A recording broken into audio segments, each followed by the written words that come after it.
When I first met Clara, she was everything I thought I'd ever wanted. Beautiful, sharp-witted, ambitious, she carried herself with a confidence that drew people in. We had been together for almost 3 years, and while we had our fair share of arguments, I thought we were solid. I believed we understood each other. I believed I understood her. But the truth is, I didn't. Not even close. It was a regular Friday evening. I had just gotten home from work and was settling in with a cup of coffee when my phone buzzed. It was a message from Clara. I expected something sweet, maybe a photo of her lunch or a funny meme. Instead, it was a selfie of her leaning against a man I'd never seen before. He had his arm around her shoulder, and she had that playful smirk she used to give me when we first started dating. The caption beneath the picture read, "Upgraded."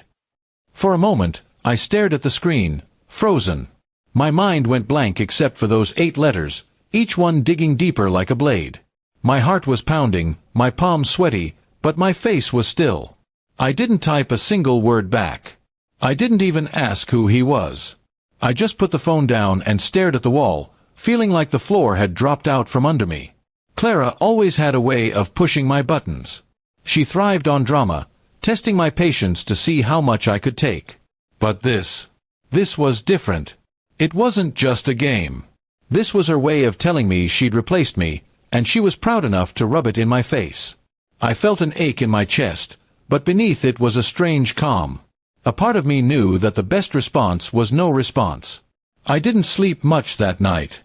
My mind replayed every moment of our relationship, trying to spot the signs. The late nights at work. The sudden phone calls she'd take in another room. The unexplained weekends with friends. It all seemed so obvious now, yet I had convinced myself she was loyal. That I was enough. I had been wrong. The next morning, she didn't call. She didn't text. She didn't even check if I had seen her message. I imagined she was waiting for me to explode, to beg or accuse her, so she could play the victim. But I wasn't going to give her that satisfaction. I went about my day, silent. Days turned into a week. She finally texted, not to explain, but to ask why I hadn't reacted. "No comment on my upgrade," she wrote, followed by a laughing emoji. I still didn't reply. It drove her insane. I could see it in the few social media posts she made, cryptic captions about cowards and men who can't handle strong women. She wanted a war. I refused to fight. Instead, I started quietly moving my things out of the apartment we shared. When she was out, I packed my clothes, my laptop, my personal documents. I transferred my money from our joint account into my own. I left nothing behind except the key to the front door.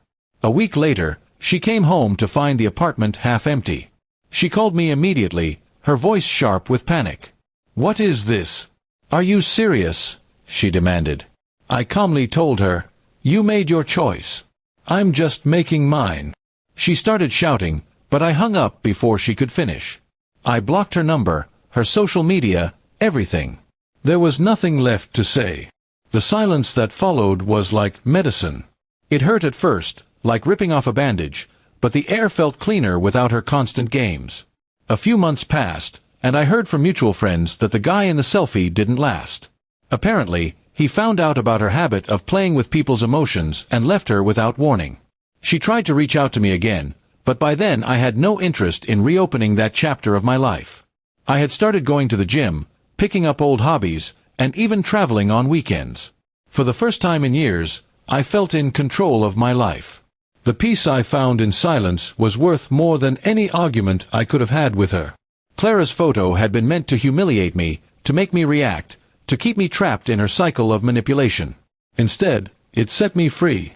Looking back, I realized my silence was my loudest answer. She wanted to see me broken, but all she saw was the empty space where I used to be. And in that space, I built something stronger, myself. She may have thought she upgraded, but the truth is, I was the one who did. I upgraded my life, my peace, and my self-respect, and that's something no one can take away from me.